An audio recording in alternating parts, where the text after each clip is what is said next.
Welcome back to Final Expense Telesales. My name is Dana Neeson, and welcome to day 5 of our 5-part new agent series, the 101 of understanding your new industry. Now, today's going to be a little bit of a longer one because I'm going to be going over 2 things today. Today, we're going to be talking about how much does a funeral actually cost. Again, if you'd like to download this cheat sheet behind me, the link for that is going to be in the description of this video as we go through it. In addition to covering the cost of funerals, I'm also going to teach you how to use this funerality website that will be helpful as you talk to clients on the phone about what it costs in their area. And then finally, we are going to cover 8 habits of highly successful telesales insurance producers. That will also be available to download. Both of those links will be here, and actually there'll probably just be one link for you to get both attachments. To end this series, I wanted to just take a moment and talk to you about what it costs to have a funeral. And if you are relatively young getting into the business, chances are you probably have no idea. And selling life insurance, you probably need to know how much it costs to have a funeral or a cremation so that you can try and guide your client into the most appropriate amount of coverage. And so I'm going to move myself over here. These averages were taken directly from this website, Funerality. And so I'm going to reference that website here in a moment. And that way you can see how you can use that in real time. But as an average, a traditional full service burial, which when we go to that website, I'm going to show you what that means and what it includes. But depending on where you live, it can be as low as probably about $5,000, $5,500, as high as $15,000 to $20,000. Now, I'm not talking about the extreme high cases. Like you could probably find a casket for $15,000 if you really tried really hard. There's lots of plots in very expensive areas where the plot it could be $50,000. Look, those people don't need final expense insurance, okay? So we are talking about the averages for the clients that see value in final expense insurance. This is what we're going to be talking about. Average is going to be probably about $8,000 across the board. Full service cremation, which we'll talk about what that is when we go to the website. It can be as low as $3,300, as high as the cost of a traditional burial, $10,000. Average is about $5,500. An affordable burial just removes some of the bells and whistles, can be as low as $3,500, as high as $12,000. And just a direct cremation where the ashes are given back to the family in a container.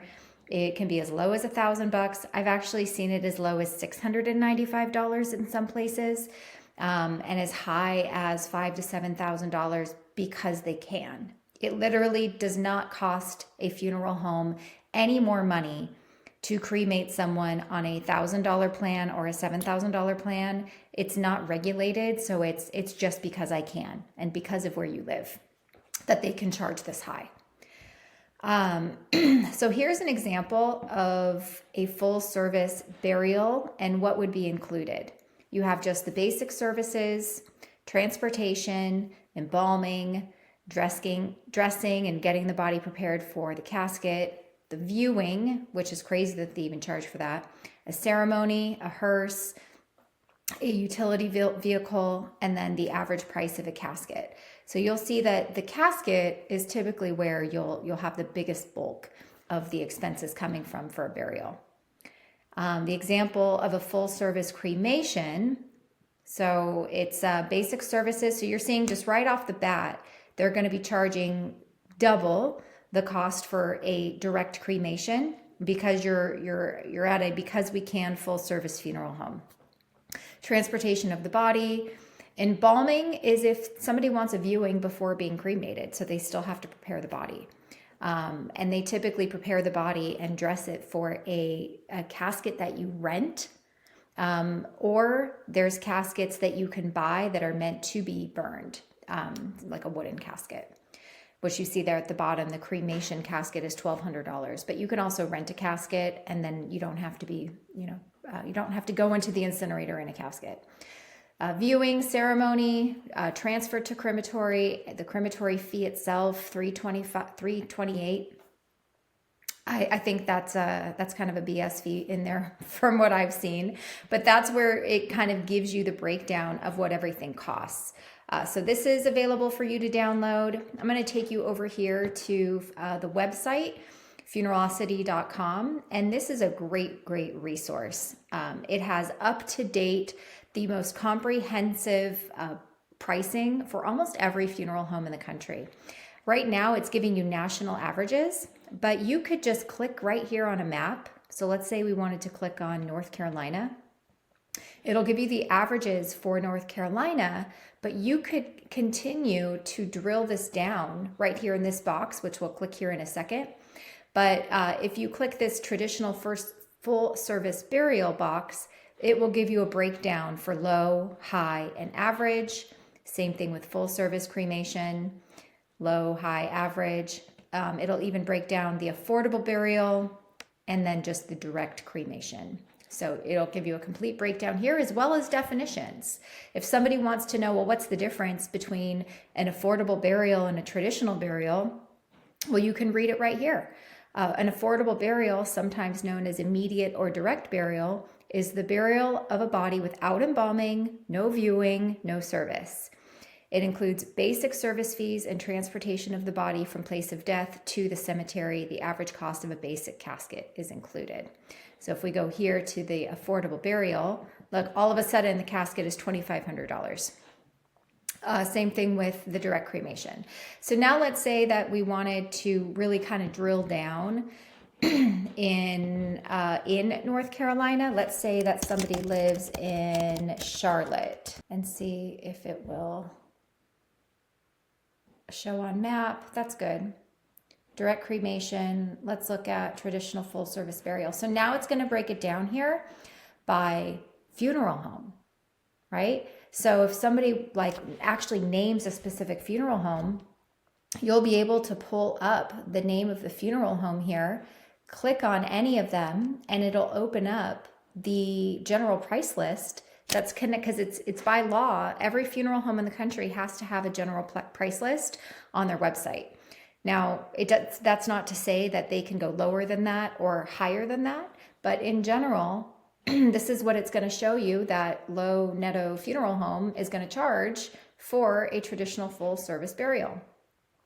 So I don't want you to get too stuck in the weeds here with how much this stuff costs, but I would definitely do yourself a favor, get familiar with this website, get familiar with averages, so that way when it's appropriate, you can reach into the back of your brain and be able to provide some nuggets of information to your prospects. Okay, so that is that one. I knew I was going to go through that one quickly. So I really wanted to cover this sheet that I created, which is the 8 habits of highly successful telesales insurance agents. This probably could be a video on its own, but I thought it would be appropriate to leave the end of this series with, I believe, are the 8 commonalities that you find within the top 1% of sales professionals who really excel in this business. And so let's just go through these one at a time. All right, so number 1, they memorize their script. Top sales agents memorize their script not for the purpose of being able to say it verbatim. Okay, so we're not memorizing the script so that we don't need to look at the script or that we want to just say the questions offhand without thinking about it or reading it. We memorize the script so that we can place our focus on mastering the unscripted parts, right? The unscripted parts are the things you can't script, like being a good active listener, focusing on your tone. How are you saying these words? Your pace. When is it appropriate to slow down or maybe speed up? When do you pause? When do you practice mirroring? When do you know when it's appropriate time to frame a customer, right? Deframe them and then reframe them. And then focusing on asking probing questions and open-ended questions on the information you just got from your prospect so that you can learn more and get them to open up. That right there, that is the most important part of mastering sales. It's not the script itself. Okay, the script is just a skeleton that will help you start to understand the types of questions you should ask, which are typically always surface level questions. But the unscripted parts, all these things that I listed down here, this is the stuff that we work on day in and day out when I train my agents on becoming better. It's not practicing the script or role-playing the script. No, it's memorize the script, understand the questions on the script, because the thing that matters are the things that are unscripted. Okay, so that's the stuff that I work on and coach on with my agents a lot. Number 2, they treat it like a job. Now, the reality is this isn't a job. It is a business. And you are the owner, the employee, you are payroll, HR, your marketing, and your customer service. You are all of those things wrapped into one. The top producers work full-time, okay? And when you have a business and not a job, sometimes that means you work even more than 8 hours a day, right? Sometimes you have to work 10, 11, 12 hours a day, especially in the beginning while you're building the foundation of your business. And you have to stick to it no matter what. That means that whether you have 2 sales in the morning or whether you have nothing after 6 hours of working, you still start at the same time and you still end at the same time. It's a non-negotiable. That's what I see is very common in top producers. Number 3, they're not afraid to invest, right? They're not afraid to invest. In fact, just yesterday, somebody commented on one of my videos and said, I really like everything you're putting out. The problem is everybody needs me to spend $4,000 a month and I can't do that. If I had an extra $4,000 a month, I wouldn't need another job. Okay, did you hear that? If I had an extra $4,000 a month, I wouldn't need another job. And that's the mentality you can't come into this business with. The example I provided in my response was, just as a baker needs to purchase ingredients and equipment to bake the bread to sell, you have to invest in yourself, in marketing, in leads, and in systems to get in front of the right people to present your product to. So yes, you do need to come out of pocket to invest in your business, but the goal is to put yourself in a position where you are making a multiple times return on your investment. If you need a job, but you want to sell life insurance, then consider a free lead model. There's nothing wrong with the free lead model. I ran a free lead telesales model for years, and it was an excellent place for people to be able to practice on somebody else's dime. Okay, so that would be the direction that you need to consider if you are afraid to invest in yourself. The goal should be to get at least 100 leads per week. Okay, so whatever that costs is what it costs. If you're generating leads through a Facebook Meta account and you have 15 to 20 states, your lead cost should be close to $8. And so that's $800 a week on leads. Your conversion rate should be 6 to 10% or greater. So average AP, $850, $900, do the math. You get a multiple return on your investment there. Okay, number 4, top producers listen to their calls. Not only do they listen to their calls, they typically also have a coach that listens to their calls with them. Because sometimes when you are the only one listening back to your calls, you aren't catching the things that somebody else is going to be able to put in front of you. That's why I do so many call reviews, because oftentimes I'll pause and say, who caught that? And then we have like a deer in headlights. And so a coach is really good to be able to listen to the things that you cannot figure out on your own. But in the absence of that, at least listening to your calls so you can hear or try to figure out what went wrong. They also, of course, in here, what I wrote, they identify patterns, improve their skills, listen for missed opportunity leading to better sales outcomes.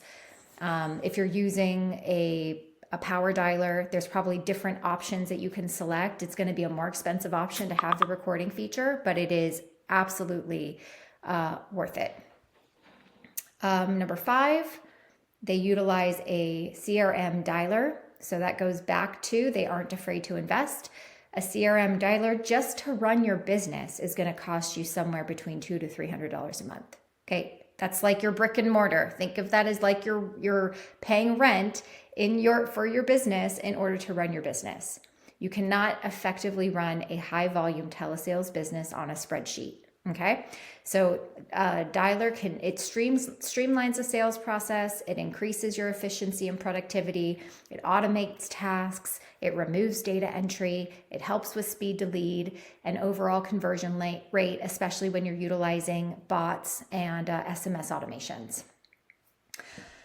All right, number 6, top producers understand and track their activity. Top producers track everything. They just do. Everything. They track their dials, their contacts, their conversations, their presentations, their appointments, their sales, their placement, their rate of issue, their persistency, everything. They know exactly how much activity they need to put in order to reach their goals.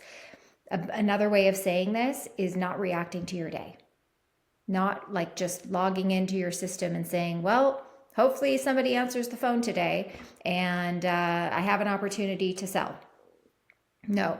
You need to have a plan and say statistically, I have to make 300 dials so that this many people should pick up the phone. This is how many presentations I should have from that, and this is how many sales I should get.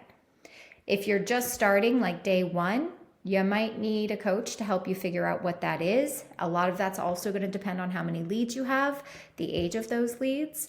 And so there are some variables in there. Hopefully your upline can help guide you with that. That's also something that I can help you with if you decide to join Empower Life. Number 7, top producers plan for chargebacks. That means when you get your advance commission, you are immediately taking at least 10 to 15% of that and putting it into a reserve account in the event it charges back. Think of it as an escrow account for your business, ensuring you're always prepared in the event you need to pay a portion or all of your advance commissions back to the carrier. Number 8, they have a mentor. I kind of talked about that throughout this list, but even I have a mentor, right, that I go to when I have questions or I need help or I need a different perspective on something. We should not be trying to figure things out on our own or living alone on an island. There is always somebody that has more experience than you or can help you look at things in a different way, right? To help kind of clear that fog when you're going through something that seems impossible. Having a solid mentor often can make or break the experience and success of a new life insurance agent. Too many times I hear, you're only as good as your upline. You're only as good as the team that you join. And I think for brand new agents, that's probably true. Because if you don't know what you don't know, and you're relying on your upline to tell you what you don't know, and they leave out important things that can be a detriment to your learning, well, then you're being set up for failure. And I don't blame you, but the more you know, the more questions you should ask. Do not get sucked into the hype of, look at me on my private jet and my, Balenciaga bag and my Cristal champagne. That doesn't teach you how to sell.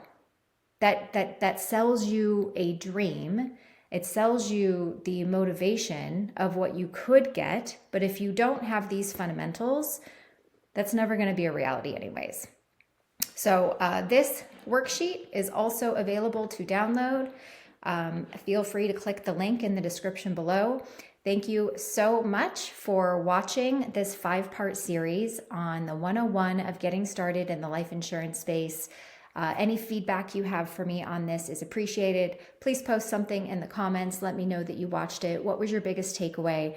And if you're interested in joining and learning more about my team and Empower Life Group, you can go to empowerlifegroup.com, click the Join Now button, fill out your form to schedule an interview, and I will see you there. Thanks so much and have a great weekend.